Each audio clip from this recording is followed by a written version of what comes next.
Is that love in the air or just pollution? Answer me this, answer me this. How big did Gulliver's arse look to a Lilliputian? Answer me this, Helen and Ollie, answer me this. We may be broadcasting to you from an attic in South London, but this is a truly international show. Yes, the internet works in a lot of countries, Ollie. Must I explain this to you again? And this email starts with a sentence that I feel could not be written by a Brit. It's from Erin in Ohio, who says, I recently moved to a new city, and I was able to meet some friends pretty quickly by going to neighbourhood potlucks.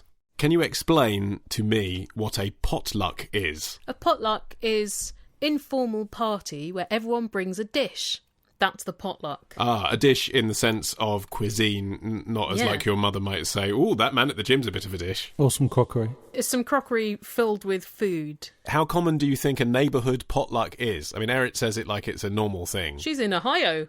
I don't know what goes on there. I've not been. Because I've never had anything like that happen here. Not even for the Jubilee or whatever, where they say everyone have a street party. Have you ever had your neighbours gather together off their own accord? Everyone bring some food? No. The only event that had ever happened as a neighbourhood vibe at the block of flats where myself and my wife used to live in London was when someone burnt some toast and the fire alarm went off. And everyone had to wait outside. Burnt toast for everybody. For the firefighters to arrive. And that was the most socialising we ever did. And everyone was like, oh, hi, I live in number 36. Oh, I live in number 39. That's the only time we spoke to them. And I was determined when we moved to the quote-unquote country that we would make more of an effort. So the first Christmas we moved out, 2013, we invited every neighbour in our row of houses round for a sort of mince pie and mulled wine affair. Yeah. It was fine. I wouldn't leave the house for mulled wine or mince pies. Well, just as well you weren't invited, Helen. Yeah. The people that turned up seemed very happy to be there. Oh, a mince pie! Ooh! But then haven't invited us to anything since, so maybe the mince pies were horrible. Maybe they'll invite you to their mince pie thing at the end of this year. No, this was 2013. Oh. They've had 3 opportunities since to invite us for mince pies and have failed to do so. That is awkward. Yeah, not even like a picnic, not a barbecue, not a we're all going to the pub, nothing. Not, oh, I made some mince pies and I've got some spare. Here's a Tupperware with some spare pies in. Anyway, she says, there is this one guy who always goes to these potlucks who I'm quite interested in and I've been trying to casually flirt with. Is flirting allowed at a potluck? I tend to find if you try to casually do anything, then it doesn't look very casual. That is so true. She says, I haven't really gotten anywhere with him. Maybe he doesn't like your mac and cheese. It's possible, isn't it? Anyway, Erin says, to my surprise, I just saw him on Tinder. Oh, it's like an electronic potluck, isn't it? A potluck where all is on the menu is each other's genitals. And commitment and love. Sometimes. Potentially. It's sometimes a 1-course meal and sometimes a 3-course meal. Yeah. So, Helen, answer me this. What should I do? If I swipe right and we don't match, that means that he saw me and wasn't interested, which would make me feel shitty at subsequent potlucks. I mean, Sandra's off shrimp's going to do that. But if I swipe left and he swipe right, he will think I'm uninterested. So do I do nothing? Do I do something? Woe is millennial me. Just swipe right. Because even if he doesn't swipe right and you don't get matched, at least then you'll know. Whereas being trapped in the wondering will make you feel shitty and also add a bit of tension to the potlucks anyway, because you'll be like, oh, am I flirting? Is he getting my signals or is he rejecting my signals? So I think it's probably better to know in this way that's not face to face. So I think it's relatively low risk, isn't it? Yes, I agree wholeheartedly. Yay! We're on the same page. Because she says, woe is millennial me. But actually what you have, Erin, at your fingertips is an ability that thousands of people in generations past would have loved to have had, dearly loved to have had at these neighbourhood potlucks, which is a technological icebreaker, which is, in theory, less embarrassing than having to say to him, you know, you've met each other, you've done some real life flirting. And now you know he's single and interested in women. Yes, exactly. That's behind helpful. closed doors, you basically say, so how about it? And if he doesn't swipe, you don't have to worry about it. You have to mention it again. Yeah. It's a time-saving device, surely. But isn't that thing where people say, oh, I just want to know if he's interested? Isn't what they mean most of the time, I just want him to be interested? Mm. Yeah, but you can't make someone be interested in you. You can't. But what I mean is it's an empty wish. Actually, people don't want to know if they're interested. If they're not interested, they don't want to know if they are interested. Yeah, but you don't get to find out one without the potential of the other. I mean, my romantic advice is just try and avoid showing your real feelings because you might be disappointed. And Well, she already has avoided showing her real feelings, and she's already feeling disappointed, so she might as well go Good for a work. decisive verdict. keep it up. Happy 15th anniversary, by the way, Martin. Happy anniversary. It's your 15th anniversary. Yeah, a few days ago. Martin, what is it the 15th anniversary of? Do you know? Us becoming a romantic couple. Is there an event by which that's measured? Yes. And that's the last we'll hear about it. Email your suggestions now Okay. to answer me this podcast at googlemail.com. Here's a question from Sam in Dunedin, New Zealand. Is that how you say that? I don't know. Okay. Sorry, I didn't know. Don't laugh. Don't laugh. Helen, answer me this. Why do they have a height chart positioned behind prisoners when they take their photo? Does Sam mean when people are arrested?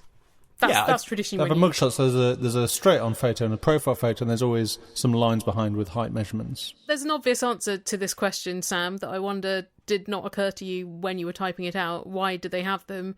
So they can tell how tall those people are. I suppose the nature of his/her question is, why is that important? They've arrested them. Why does it matter how tall they are? It doesn't have other facts about them. It's for future identification, because other factors of a person's appearance are apt to change. You can change your hair, your face, your weight, even your tattoos, and yet your height, barring the passage of several decades or an extreme injury, is liable to stay the same. And it's not a subjective measurement of someone's appearance. So yeah, short or tall is quite opinionated, but like asking about someone's build or even the colour of their hair, like that's not necessarily that empirical compared to the mathematical height. Mugshots, I found out, were originated by a French criminologist called Alphonse Bertillon. And this was because around the time he was operating in the 1870s in France, there was a big increase in repeat offences, but really terrible record keeping. So all they had at most were people's names and addresses, both of which can be faked, and very occasionally a picture because photography had started. So they didn't know if they captured somebody, whether they had committed a crime before, any of that.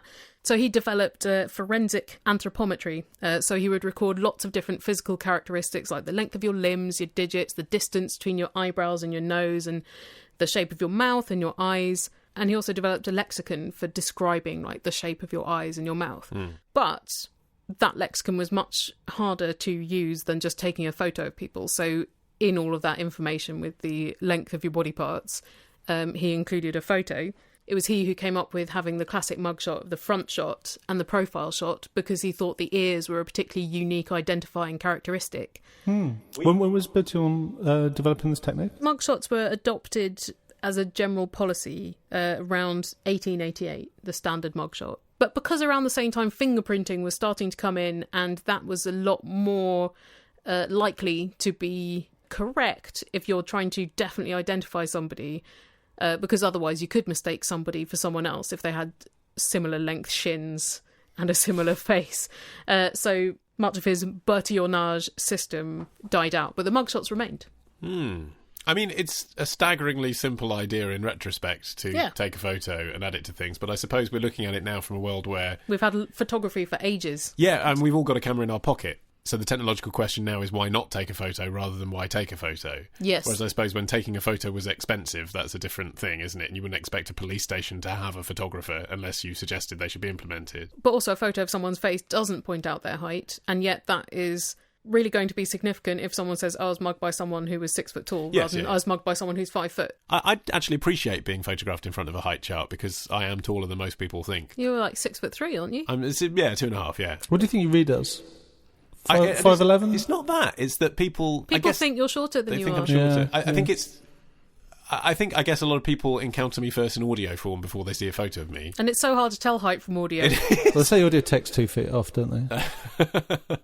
And I guess they, create a mental picture in their mind of what I look like. And then even though they're challenged by that when they meet me, they still haven't quite got to grips with the fact I am actually quite tall. I'll tell you who was surprisingly tall, famous person, when I met them, and I was shocked myself. Phil Spencer. Yes, Phil Spencer was surprisingly tall. Who's Phil Spencer? Kirsty and Phil. A show about that property. Phil. Yeah, okay. I had a chat with him once without knowing who he was because I'd never seen Location.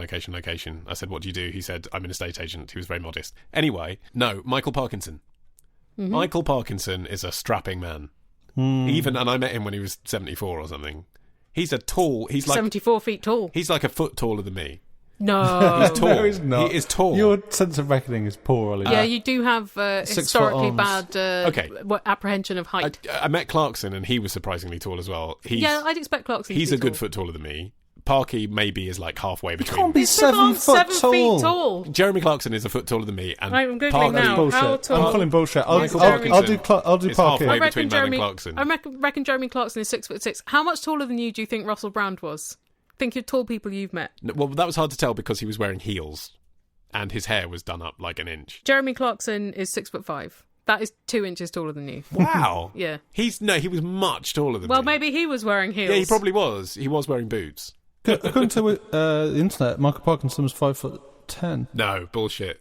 He's definitely taller than me. Are you sure you're thinking Michael Parkinson? Yes, I'm thinking of Michael Parkinson. You don't mistake. 1.78 I'm seeing, which Yeah, that's is what I'm not saying. that That's tall. 5'10". What about? Are you thinking of Ronnie Corbett? Here's a question from Callum, who is 15 and from Inverness. I went to a mate's house. There were 4 of us there. When I piped up that it was 4 years to the day since the death of one of our other friend Robbie's dogs, Meg. R.I.P. Meg. Someone then had the bright idea that we should all get a slit in our eyebrow in memory of the dog. Teenage kicks. A slit in our eyebrow. You know, Yeah. the little shaven bits that people had, like late 90s like popular. like Katie Puckrick. Katie Puckrick's was a scar. Yeah, she ran into a rosebush when she was a kid. Yeah, so she didn't shave it in memory of a dog or any other thing.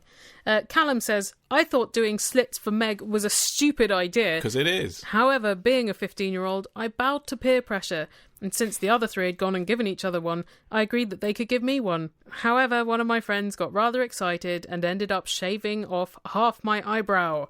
Ollie, answer me this. How long does it take for half an eyebrow to grow back? I've got school in a couple of days and may have to resort to my sister's makeup. You will have to resort to your sister's makeup. It takes, there's varying different opinion on the internet, but for a young adult, in general, following plucking, now plucking is more rigorous than shaving, obviously, but following plucking, you're looking at about 65 days for full regrowth. So you're going to have a stubbly phase for a while. Yeah, and a although bald phase. shaving is different. I mean, plucking decreases the odds of regrowth at all. Yeah. So shaving, let's be liberal about it and say shave 20 days off that. Yes. You're still looking at least 5 weeks, I would say. You are also always rigorously advised never to shave off your eyebrows, because a lot of people in the past did that and drew them back on, and then the eyebrows never grow back in the same way. I don't know how true that is, or whether you do actually damage your hair follicle or something by shaving that part of yourself. But I wonder whether the makeup, as he's not an expert at applying an artificial eyebrow, would just draw attention to the fact that something is awry with his eyebrows. Yeah, you're going to have to basically just get used to the fact that you're going to be known as the dude with half an eyebrow for 5 weeks. People will forget. A lot happens in a school year. Yeah, and also the kids that had pranks played upon them, I think, were actually more sympathetic than the ones who had effectively pranked themselves. Yes, that's true. If you'd done it because you thought it made you look well hard, Yeah. that's actually, you're right, in the long run, something that will be sort of round your neck like an albatross. Whereas, if you're the victim of a prank, everyone will laugh at you. For children do cling on to jokes. Let's call it 6 weeks. I think a few years. This is until you leave the school, Callum, but you're 15, so it's only a few years away. Yes, exactly. But it will eventually disappear, and people won't hold that against you. Remembering the heroine of some teen novel I read back at the time, where she tweezed out her eyebrows and just got big scabs, and she was allowed to wear big sunglasses to school because her principal took pity on her. Oh, nice, okay. That would be a solution for Callum, though. Get some glasses. Just to visually distract people. Right, yeah. Callum also says, Ollie, answer me this, how wrong is it to take the mick out of a mate for their dog dying? To be fair, the dog was charged by a bull on Hogmanay. Is there a funnier way for a dog to die? Is there a funny way for a dog to die? Because dead dogs, generally, most people don't find funny. I disagree with you on that, Helen. And I don't find dead dogs funny, but I think actually the majority of the British public do find dead dogs funny. No, Brits are really touchy about dead dogs, Ollie. Yeah, they claim to be, but They I are. mean, Simon Mayo's been doing confessions for 3 decades now, and there's a lot of dead dogs in those stories. I've heard a lot of like, ho-ho, and then the dog went in the washing machine type stories on the radio, and people seem to find it amusing afterwards. It's not amusing at the time when your dog dies. That's the thing to take into account, Callum. It is wrong to take the mick out of your friend because a dog dying is an upsetting experience, especially a dog murdered by a bull. I don't know. I mean, I was really sad when my last cat died, but now I think it's kind of funny that he did die by filling up with water. What? Yeah, he had like some weird thing on his lung. Oh. so he drank water and couldn't piss it out. That's not funny. It's kind of funny. No. Because he used to swell up like a balloon, and we have to take him to the vet and get him drained. I mean, getting a cat drained is funny until it's fatal. Yeah, but I see the humour in it now. In a way that I wouldn't if I was describing my grandfather. To be honest, Callum, I think this is the kind of thing that when you're older, you'll be like, well, 15-year-olds are callous. I think find another thing to take the piss out of your mate for. But also remember that you have half an eyebrow, so you're not really in a good position to take the piss out of people. I've got a question. Email your question to answer me this podcast at googlemail.com. To answer me to this podcast at googlemail.com. To answer me this podcast at googlemail.com. To answer me to this podcast at googlemail.com. So, retrospectors, what historical events are we ticking off on this week's run of Today in History? On Monday, the anniversary of the day Ozzy Osbourne and a bat came face to face on stage. On Tuesday, we go back to the future with a potted history of the DeLorean.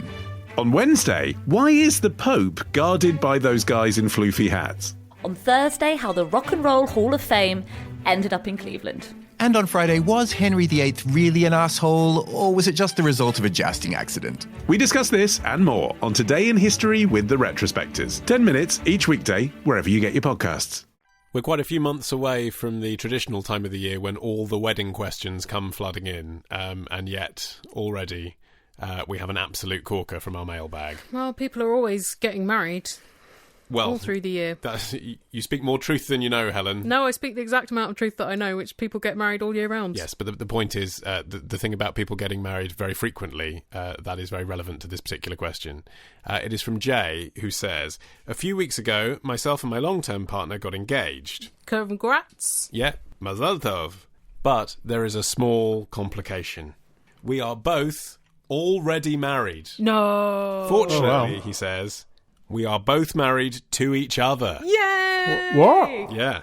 We had kids quite soon after getting together, and whilst we wanted the legal securities that marriage provides in such cheery eventualities as one or both of us dying... Lovely things to chat about in the early stages of a relationship. We couldn't face the logistical shitstorm which is organising a marriage, especially as we were already handling the logistical shitstorm presented by having 3 kids under the age of 5. Congratulations on still being married at this point. That's not so much a logistical shitstorm as a logistical shitquake. As a literal shitstorm. Exactly. We didn't tell anyone we were getting hitched, as the idea was always to do it properly at some point in the future, and we knew that there would be a determination from parents to ramp up what just felt like a necessary administrative process at the time. That's why you tell them just after it's happened, but like on the day, so it's too late for them to have this administrative process, but you don't have this secret life that you've now had. No, that's... Take it from me, I have friends who did this, and it was a mistake. They should have told them on the day. Be precise, did what exactly? I have Got friends, married secretly. They got married secretly. They told their families 6 weeks later, and their families were really upset.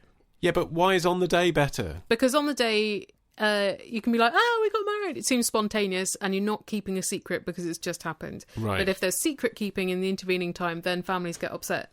Okay. And families are apt to get upset anyway about weddings that haven't happened yet. So ones that have happened, also a matter of upset. Families get upset about weddings. Everyone knows.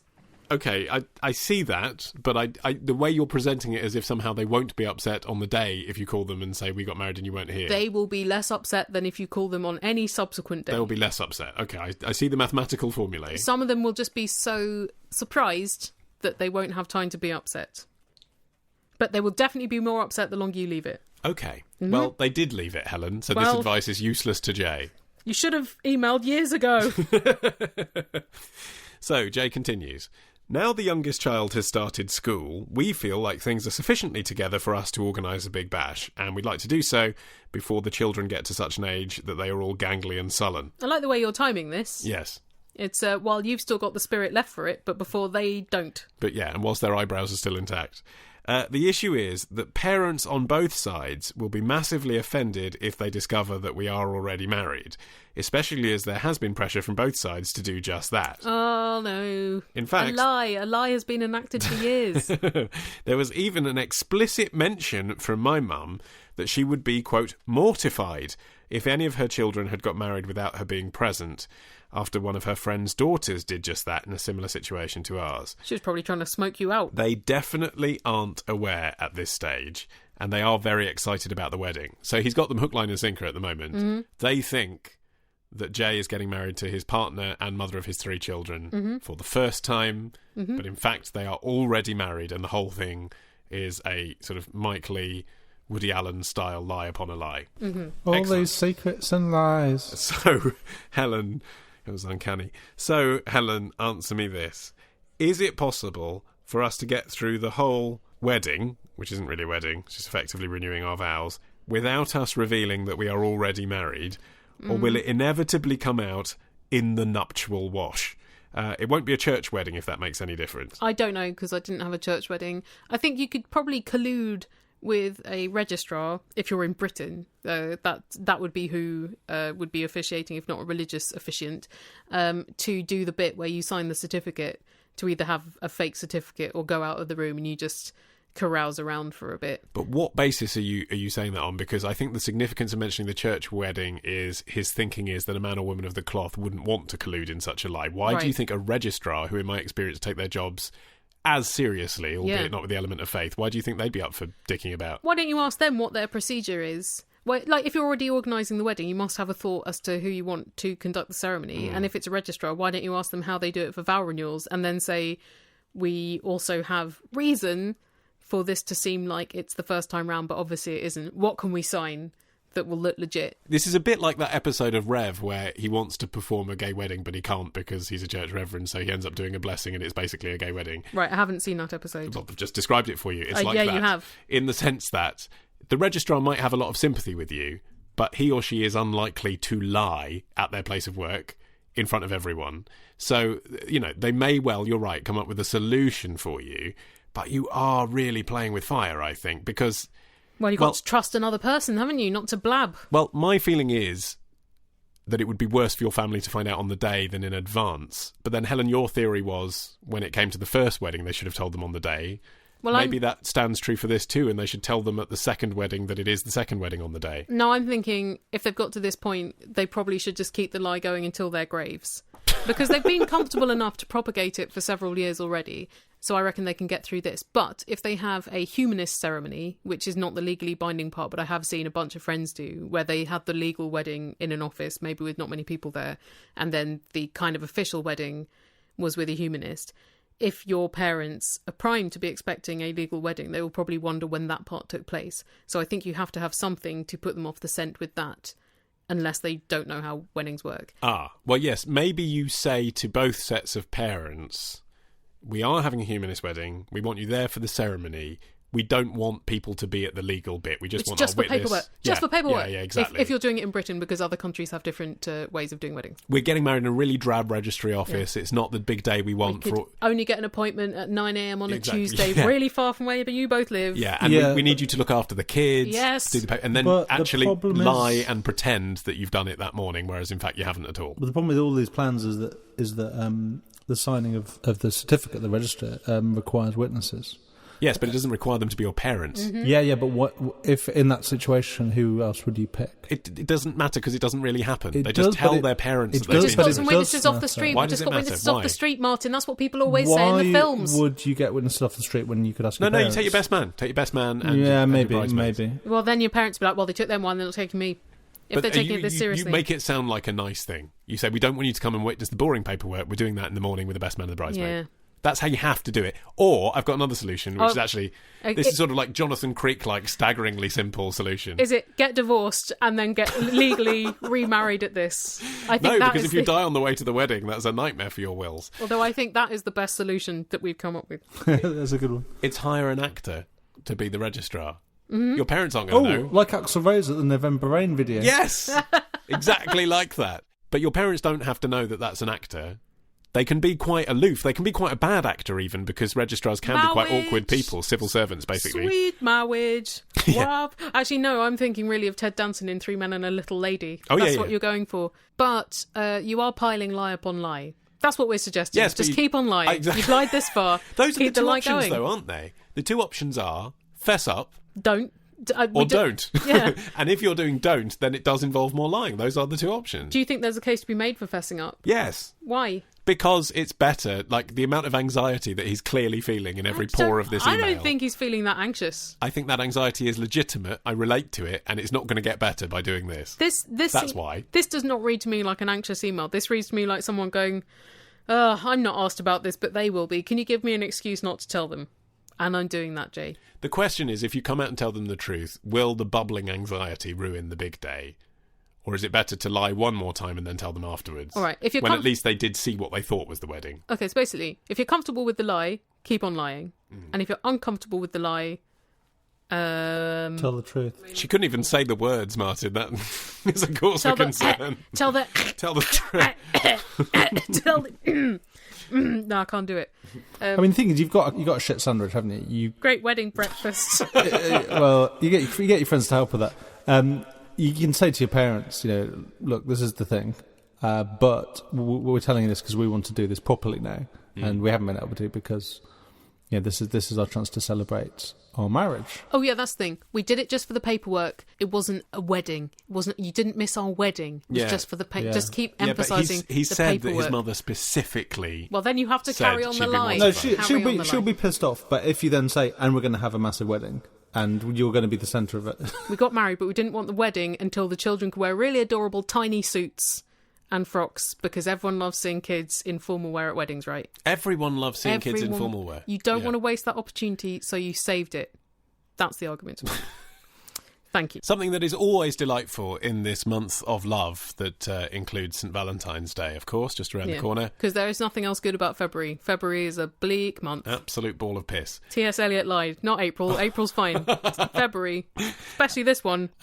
Something that always makes it better is the opportunity to re-listen to the Answer Me This Love album. Well, the opportunity to listen to it if you haven't already done that. That's right. If you didn't buy it last year when we released it for the first time, then it's new to you. The Love album, like all of our original albums, is around about an hour of never released on the podcast feed Answer Me This questions and answers on the subject of romance and dating and vaginal liquid. It's a real joy.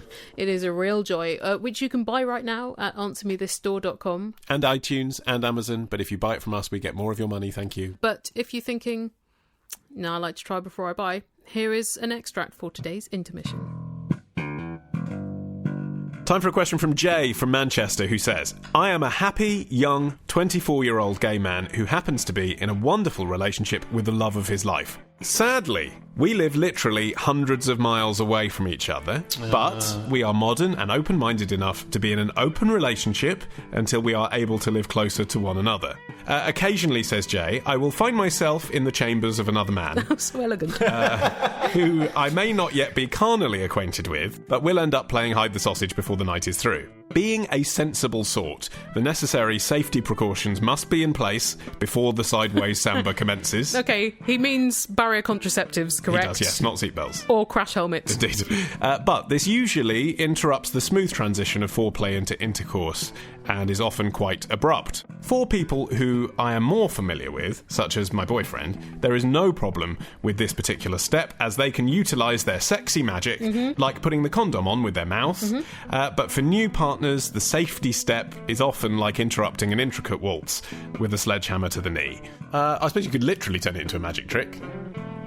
Hide your partner's ear. Like a 50p piece. Now, do you remember, Paul, earlier this evening I asked you to pick a card? What's the birdie?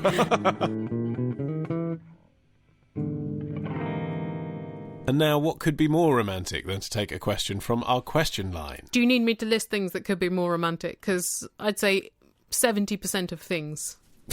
I mean, I'm keen that these episodes now, we're just once a month, are slightly longer, but I think you literally listing everything that isn't more romantic than that. Yeah, but it's not you that checks all our voicemails. And let me tell you, a lot of them are just people going... So excuse me if I can think of more romantic things than taking questions from our question line. Anyway, if you want to leave us a message that is preferably not you making fart noises with your mouth or your bottom, then here's the number to dial. 02081235877. Or you can Skype answer me this. Or you can record a voice memo and just email it to us at the usual address. Whatever it takes. Hi, Helen, Ollie. I'm Charlie, currently exiled somewhere in Derbyshire, but previously from Letchworth. Helen, Ollie, answer me this. What actually is a garden city, it being, of course, the world's first, and then going on, obviously, to the wonder that is Welwyn Garden City? So Charlie has been inspired by his hometown of Letchworth, finally to wonder what is a garden city such as Letchworth. Oh, evidently a place that lulls the curiosity. Because you're already in Eden, so why wonder about anything? Well, if only, Charlie, I had to hand a copy of my 1996 essay, Ebenezer Howard, King of Letchworth. Wow, which this sounds good! I wrote for my GCSE geography class, scoring me a very wholesome B. But I don't have that essay to hand, so I'll just have to use my memory here. Folks who are new to the podcast might not know, I sort of grew up in Letchworth Garden City. I went to school there, but it was a boarding school. So between the ages of 10 to 18, I basically lived in Letchworth. And I used to go quite a lot because my grandparents lived there and we used to go to one of the swimming pools in Letchworth. Correct. That's our Letchworth background. So we Carry have on. shared Letchworth heritage. I've been to Hitchin. Doesn't count. Not the same. Not a garden city, Martin. Although, Shut it. Hitchin now, full of hipsters. Is that? You did it heard, before, yeah. Priced out of St Albans. It is totally that, yeah. Is it the Hitchsters? Anyway, part of the GCSE geography course at my school was a whole unit on the history of Letchworth as the world's first garden city. Ooh. So a garden city, as imagined by Ebenezer Howard, who was this utopian visionary, I think around about the end of the 19th century, is a planned, so like properly architecturally drawn, but self-contained community surrounded by green belt. So it's got to be a place that is self-sufficient. You can live there and not leave there if you want. You don't need to go to a bigger city to get what you need. But it's not urban living, because on every street and every corner there is nature. There are trees, there are gardens, and all around the perimeter of it there's green belt, because he was effectively building a brand new city in what used to be brownfield and green belt countryside. So that's the principle. But he was disappointed with how Letchworth turned out. Utopias just very rarely seem to work out well. Britain doesn't have a great track record with planned towns, does it? Although Letchworth has quite a bit of charm. The bits of it I've seen. It does, but it's interesting. It's the same thing that's happening now. The government is actually now, by the way, promising new garden cities for the next 10 years in Ebbsfleet and Bicester and places like that. And the same thing's going to happen, basically. History will tell you what will happen. They'll promise affordable housing. That's what Ebenezer Howard was all about. Ebenezer Howard was all about let the working class move from the slummy bits of London to live in the open, bucolic countryside. Right, so he was kind of ahead of the movement for the utopian suburbs that was like the thing in the 50s. Yes, although the idea of a suburb at all was kind of anathema to him, because he thought that it was better to live centrally and have access to the city but also have the countryside. But yes, like Hampstead Garden Suburb was kind of influenced by his ideas, even though he'd have hated it. But when they actually built Letchworth, they made the houses too big and too utopian, and so only middle-class people could afford them. So it never quite managed to match his idea of the kind of people that would be living there. And it is only something like 34 miles from London or something. So it is quite a sensible place to commute from to the city. So it never quite was self-sufficient either. Most people in Letchworth have connections to London somehow. How did it work out with slightly later ones like Welwyn Garden City? So you can sort of see when you go to Welwyn that it is a more successful rendering of his idea of a garden city utopia than Letchworth is. Do you know how much later it was? Like 20 years or something. Oh, okay, so not loads. In his lifetime, yeah. But enough. Yeah, and it was his fuck you to the people that had screwed up Letchworth in his view. Like, he was like, I'll show you a great Hertfordshire town. But the problem with Welwyn is, even though it is, I think, aesthetically more pleasing, I don't really have the architectural vocabulary to explain why it's a better garden city, but I just know that when I go there, even now, and you walk around the town centre, it just feels like a more relaxed and friendly place to be that works better. It is closer to London, so on the self-sufficiency point, it fails. Because, again, like really pretty much everyone in Welwyn commutes to London for work. But they didn't make that many garden cities, did they? The new towns that were later, like Cwmbran and Telford, where Martin grew up, I don't believe were counted as garden cities, were they? Even though Telford is surrounded by greenery. They weren't, but ideas obviously begat ideas, garden cities around the world. I mean, in the United States, there are dozens of them that are influenced by Letchworth, weirdly. But the most high-profile city to be inspired by Letchworth, actually, I would say, is Christchurch, New Zealand, believe it or not. Is effectively a garden city. Charming. Yeah, which is odd because my wife's sister, who's also from the Letchworth region, said that she felt weirdly at home in Christchurch. And I was like, yeah, whatever. But now I read that, I kind of think, oh, that's really interesting that they have architectural principles in common. May I recommend a book by a friend of the show, John Grindrod, Concretopia, which is about the post-war rebuilding of Britain. Very fascinating on this topic, but also because so often these places failed because architects don't necessarily think about how humans behave. And so there were a lot where like they'd build these lovely big strips of green land up the middle of residential streets, and instead of the kids playing out on them all the time and it being like a lovely meadow, it just made people feel really isolated and they'd become these barren wastelands. I guess also, if you build it too much around a few industries, I mean, you couldn't know this, could you, at the turn of the 20th century? But the big tenant in Letchworth was Spirella, which was a corset maker. Corsets obviously went somewhat out of fashion across the 20th century, and by the 1980s they'd closed down. Because that was before the boned bra that Letchworth was built. No, it was just... And when I was at school in the 90s, the Spirella factory was this weird, creepy, empty, sort of like the kind of building that would feature in a Stephen King novella, you know? Just this sort of empty shell that had weird people in it. Or Tim Burton film. They tried the old golden ticket thing and just... no one came forward. It has now become some kind of... communal shared workspace thing that's still called the Spirella building, but they've taken the guts out of it, and you know that's fine, but it took like 25 years for them to find a function for it. But I guess if you imagine Letchworth as it was intended, with the majority of people in the town working there or working in a place like that, the shredded wheat factory is in Welwyn, or was. The idea was there would be these central factories where the working class people from the area would work, and then they'd have a middle class type existence around it, and it's basically never really delivered that. Which is a bit sad. I suppose once you've built a town, society might have moved beyond what you had thought about its functions. Well, that's the issue, isn't it? Yeah. But it did spawn the Ideal Home Show. Yay! The Cheap Cottages exhibition, as it was originally called. Really? Yeah, was created. I like the way they've changed the name to something a bit more appealing. A bit more aspirational. Yeah, I think when the Daily Mail got on board, they were like, guys... The shitty prefab show. The shitty prefab show will not sell. But yeah, the Cheap Cottages show of 1906 was all about selling designs for Letchworth. Sort of preempting the tiny house movement, isn't it? Yeah, I suppose, yeah.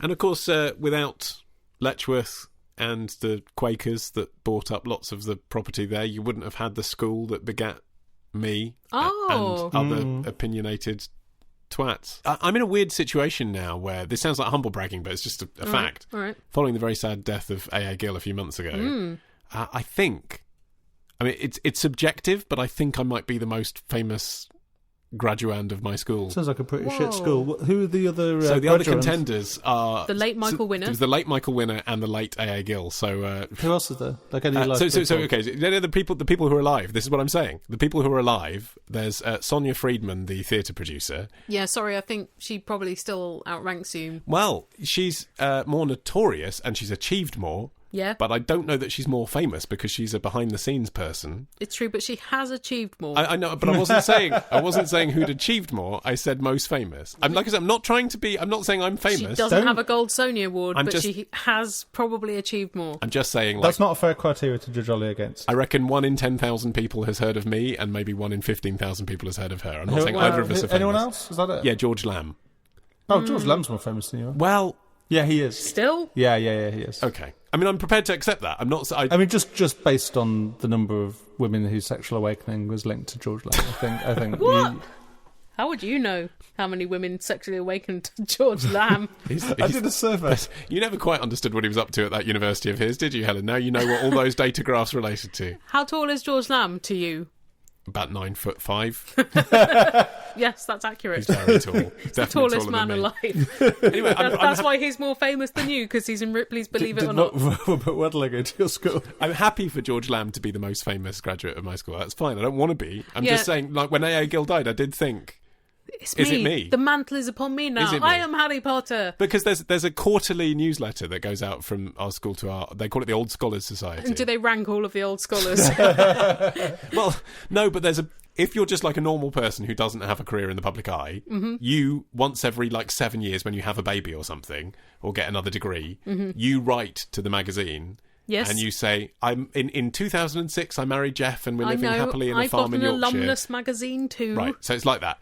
But if you're famous, there's a section at the back where the editor has basically been trawling Facebook about you and found a few things. So when I left school when I was like 18, 19, all of that back section was about Michael Winner and A.A. Gill.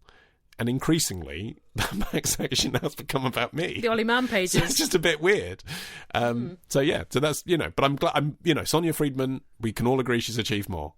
No, we don't, because you don't agree she's achieved more. I do. I think she has. Okay. The Book of Mormon is a good thing. Do you think they've got a spreadsheet where they can order the old scholars by age, attractiveness, and success? And then every year they just order the column by success. I think they probably play top trumps in the common room. Amount achieved. Oh, got Ollie Mann. Sexual awakening. I've got Ollie Mann. That's a far more worrying thing. How many people had their sexual awakening to thoughts of you? No offence, but I imagine not One. zero. No, I think maybe a few because of this podcast. And right back at you. I think Thanks. there are men listening to this who have wanked off to the sound of your voice, Ellen. Hey, what about man wanking up to the sound of my voice, I'm Ollie? sure that's I'm happening. right here. I'm sure that's happening right now. I hope so. Okay. Teenagers get boners about anything. This section is doing it for some 14-year-old somewhere. I don't know. I reckon the older man is my demographic. And I think their favourite thing to wank off to is you promoting Squarespace. So you're in luck, folks. Here it is. Get ready. I put my picture on Tinder, but nobody swiped right. I went on Match and OkCupid, no suitors would bite. My body clock is ticking, and I need to find my Mr. Right, or at least a willing donor. With a personal website built through Squarespace.com, you can edit text and pictures till you look like the bomb. And if you don't find a man, at least be comforted by the peeping toms. It's a cold comfort, I just want to be loved. Squarespace help you make a website that functions well across desktop and tablet and phone without you having to know how that works on all the different formats. And you can host a podcast. You can have the menu up for your restaurant. You can have a gallery. You can do a blog. You could just have some white space because you think, oh, this is giving me the mental serenity that I need to get through this life. You can do all of that with Squarespace. You can. Christ, that was a long sentence. But I did not know where that sentence was beginning or ending, and the middle took me to places. But, if you're a wordsmith, then Squarespace is a great place for you to host a website as well. Especially if you're not a codesmith. Quite right. As I'm not, but I managed with Squarespace very competently. But you can go and have a play around for 2 weeks with Squarespace without having to cough up any money. And then if you think, yes, this really is a beautiful website, it does me proud, and more importantly, it contributes something important to society at large. Give it to the world now. Then all you need to do is give them your credit card details. But wait, if you use our special code, you get 10% off, and that code is... Answer! This is Scott from Manchester. Answer me this. Were the vampire bats named for the mythical vampire creatures, or were the bats named for the vampires? And which were the boy band the Vamps named after? Who are the Vamps? You're too old, Martin. They're half your age. Oh, right, okay. One of them follows me on Twitter. Really? Yeah. Why? He listens to LBC a lot. Weirdly. Okay. And when I had a show on that radio network, he contributed once to a phone-in conversation that I was having. What about? I presume Nigel Farage. I can't remember. No, I think it was something to do with eating. Someone in the news had declared something about healthy eating, and I'd said, what have you done to keep yourself fit as something. And he'd replied saying, I've spent a whole year without drinking, or I don't eat chocolates anymore. Something that was a reasonable contribution, and in fact, the fact it had come from a celebrity, I would have read it out on air, apart from the fact that as soon as he tweeted that, there was then an avalanche of 14-year-old girls going, OMG, heart, emoji of a puppy. Not only could I not find his original tweet, I then couldn't read any tweets out for the whole live radio show because they were atting you into the same tweet. The switchboard melted. Anyway, the vampire bats were named after the creatures. After the Bram Stoker creation. Did he create vampires? He made vampires. Well, I mean, the myth of the blood-sucking creature, which took quite a lot of different physical forms, including some quite bat-looking ones, that myth was very widespread in different countries for at least many hundreds of years. I was going to say, because vampire bats have been around longer in name and in identification of species, I would presume, than Bram Stoker's book. Bram Stoker's Dracula was published in 1897. Vampire bats, I think, were named around 1770 in Britain. They are a South and Central American bat. There are actually 3 types of vampire bat, but they are the only mammal that lives off blood. So it was an apt naming. Oh, yeah. Otherwise, I think they wouldn't have been named the vampire bat, because I think that is what they had in common with the vampires. But there is also a substance in their saliva called draculin, which was named after Bram Stoker's Dracula. That's an anticoagulant, and it's being tested for stroke treatment. Amazing. Yeah. I wonder if there's any character in popular literature of the last 50 years that is, so monumental that it'll end up having animal species named after it. You could imagine something from Harry Potter. You can imagine a Voldemort bat, couldn't you? Absolutely you can. Yeah. Or a serpent or something. But I was a bit fuzzy as to whether there was the association with vampires becoming bats. But because I'm profoundly uninterested in vampires, I didn't look that far. Are you profoundly uninterested? I don't care for the supernatural creatures that much. Where does it rank alongside your disinterest in novels and films set at sea? More or less Except for interested cruise ships. than that? Except I for think cruise ships, more vampires. I did enjoy True Bloods. Yeah. So I have not a non-zero interest in vampires. Zombies are lower than vampires in my interest levels. Did you stick with True Blood all the way through to the bitter end? No, but that's also because Channel 4, on which I was watching it, did not stick with True Blood. Oh, I went with it to FX for a couple of seasons. I did not have the capability. Right. But I really enjoyed it, but the last series was bullshit. I wish I'd got out a series earlier before all the fairy stuff started. Fairies, yes, it was the fairies that killed it. Okay, so evidently, actually, I do like vampires more than I like fairies. Hi, this is Toby from Eastbourne. When I was a kid, my mum used to really nag me about eating my crusts off my sandwiches, which I never did. Is there actually any fact that she told me eating the crust was the healthiest bit, or by not eating the crust was it actually better for me? I used to be told that crusts would put hairs on my chest. And did they? I already had a really hairy chest, I think, at the point that I was being told that, so it didn't make much difference. Well, you don't know. Yeah, there's no control experiment, is there? Yes. Your sister doesn't have any hair on her chest. Did she eat her crusts? I didn't know. Never mind. Do you think it's just a thing your elders say to reduce food waste? Well, I think it may have stuck around as a myth, quote-unquote, for that reason. I'd understand the logic of thinking that the crust of the bread would have the same composition chemically as the rest of the bread, because it's the same flour, it's just the outside of it. But actually, fairly recently, there's been some scientific research into this, and actually, yes, there is evidence to say that in the cooking process, it being on the outside and all, it does get cooked more, therefore it does have a chemically different constitution to the rest of the bread. Okay. Bread crust does have antioxidants. In one test in Germany, they were looking for pronyl lysine, which is an antioxidant, and it was 8 times more plentiful in the bread crust than in the other components of the bread. I wonder if that's dependent on which kind of bread. Does crusty bread have more of it than that soft bread? This was a sourdough. Oh, a very crusty bread, usually. That's a lovely crusty bread. Yeah. Whereas, like, the square bread that comes pre-sliced is often so soft altogether that... Yeah, so I think basically if the crust looks like the rest of the bread, it's not going to have a substantially different constitution. Because I always assumed it's because kids don't like crust. Yeah, well, it's both, isn't it? It's both. It's a way of saying eat all your greens. Yeah. You know, because it's always, when you're a kid, it's with the bit you've left is always the bit they claim is the best bit for you. And it's only when you're older that you realise... Oh, she just wanted me to finish the stew so she didn't have to chuck it in the bin. Yeah, but also they didn't want me to grow up thinking I could only have nice things, because life's not like that. Yeah, absolutely. Oh, I don't have to do my tax return, mummy. Hi, Helen, Ollie and Martin the Soundman.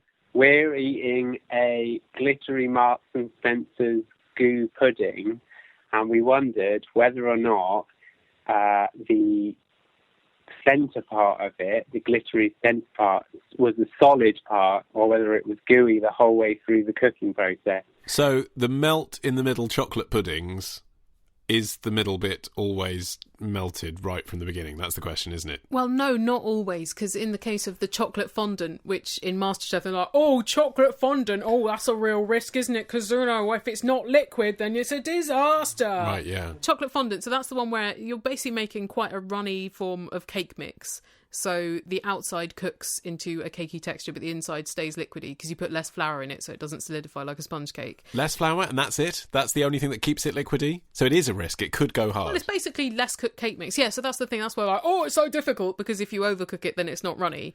But if you undercook it, then it's not cooked. So it never starts out solid. It's that the whole cake starts out runny. it's become such a phenomenon, hasn't it? The chocolate M&S started it, the chocolate fondant thing. M&S didn't start it in the world. That's my point. It's a common pudding. Yes, but M&S started this meme for like, chocolate in the middle. It's oozing. Yeah. And that slightly pornographic photo. Because if you take a teaspoon wedge out of a gooey chocolate pudding and it starts then let the inside everywhere. seep out, it does look like an open pair of legs. Though? As much as shitting themselves. As much as a pudding can, a little bit. That is desperate, Ollie. That's what I see. You should just look at some real porn. Say what you see. I don't know how the M&S one is made specifically, but I do notice on the list of ingredients, after concentrated orange juice, which I imagine is the orange flavouring for the orange goo that is in the middle, there is gelling agent pectin, which is what they use in jam to make it jammy. So I'd imagine they put that in there, and it's probably a gel-like solidity until you cook it, and then it becomes runny. That's what I reckon with M&S. Okay. But I think there are probably ways you can work it so it could be solid. Like some people, when they're making them at home, they will make a runny filling and then freeze it and then plop an ice cube into the batter of the pudding before they put it in the oven. So the pudding bakes, the middle melts, so you have the runny and the cakey bit. So that's another possibility if you're homemaking. I read the Good Housekeeping article on the best chocolate fondant rated by Supermarket. Oh yeah, how many did they test? 400. 1, 2, 3, 4, 5, 6. They tested 6. Uh-huh. Iceland was the best. Well, if anyone knows how to preserve a food, yeah, it'd be them. This included like the Taste the Difference range and the M&S one. You wouldn't think Iceland would be the tastiest, would you? Do they say why? Yeah, our panel of taste testers were looking for a pudding with a rich chocolate flavour and a gooey centre. The testers looked at flavour, texture, appearance and smell before giving each pudding an overall mark in our blind taste tests. Well, it's crazy that's someone's job, isn't it? The Waitrose one had an amazing texture and taste, but it smelled of beef. Devil's in the details. But I'm the kind of person, I'm so easily swayed. I'm actually going to go now to Iceland. I mean, not now, it's nearly midnight. But I'm going to go tomorrow. Probably one open in South London. I'm going to go to Iceland and try their chocolate fondant, because I'm a fan of a melt-in-the-middle pudding. Because it sexually excites you. It's parting it like a pair of legs and seeing all the goo come out. It's the change in texture. Really? It's that roof of your mouth feel that you get from the inside, mixed with the naughty chocolate outside. Did you used to like sherbet lemons? No. For that thrilling sensation? No. Oh, okay. But I see the comparison. Right. A liquid centre boiled sweet? Yeah. Yes. Okay. Yeah. Specifically liquid centres, not fizzy. fizzy. I like a liquid centre, exactly, yeah. Okay. I hate the opposite. I hate a soft outside and a hard middle. That can fuck off. Like a pip. Exactly. If only peaches could get themselves liquid centres, they'd really be doing some business, as it is second rate. That brings this episode of Answer Me This to an end. But there will be another episode on the first Thursday of next month, March 2017. If you would like to be in it, then send us a question. All of our contact details, as ever, are on our website, answermethispodcast.com. And as perceptive listeners will have noted, we did not leave you completely alone in the month between our episodes, because on your feed, not on the website, not on SoundCloud, only on an RSS-delivered feed, retro, you will have seen that we put up a retro episode of Answer Me This. Yes. With a little bit of commentary from us at the beginning, because going back and now having to reflect upon work we did many years ago is an interesting experience. So thank you to everyone who got in touch to say you were enjoying listening to those as well. And you spotted the comedian Holly Walsh asking a question on the very first instance of our phone line in that episode. And there'll be another retro episode coming up for you in the middle of this month. But only if you subscribe to Answer Me This on one of your RSS-powered apps. Okay? That's how you'll get it. Also, we have our own individual projects as well for you to listen to. We are all podcasters in our own right. I have a new one. Oh, wow. Yes, that's right. Yeah. Thanks. Look at me. Really piling them up, new aren't podcast, you? Yeah. Podcast today. That's Ollie Mann. It started in January. It is called The Week Unwrapped, and it's me talking each week to 3 very clever people about the big stories of each week. But instead of just doing like a news roundup like everyone else, we do the 3 stories of the week that you may have missed. So they're stories that might still have repercussions for our society in 10 years' time. But, I mean, for example, the week of the presidential inauguration, we talked about what the president of China had been saying. Oh. So that's the idea. Oh, cool. It's the big stories with impact that you might have missed. So you can find that by searching for The Week Unwrapped on whatever podcatcher you use, iTunes or whatever, or I'll put the links on my website, olliemann.com. And that is in association with The Week magazine, is it not? It is, yes. So if you like The Week magazine, yes, this is a podcast and you you'll like probably Ollie Mann, yeah, which you probably do if you're still listening to this. Intersection of your interests. Helen, what other podcast would you like to tell the audience about? I'm still doing The Allusionist. And jolly good it is too. Thanks. Yes, it is good. Well, I'm sold. Where do I sign up? TheAllusionist.org. Martin?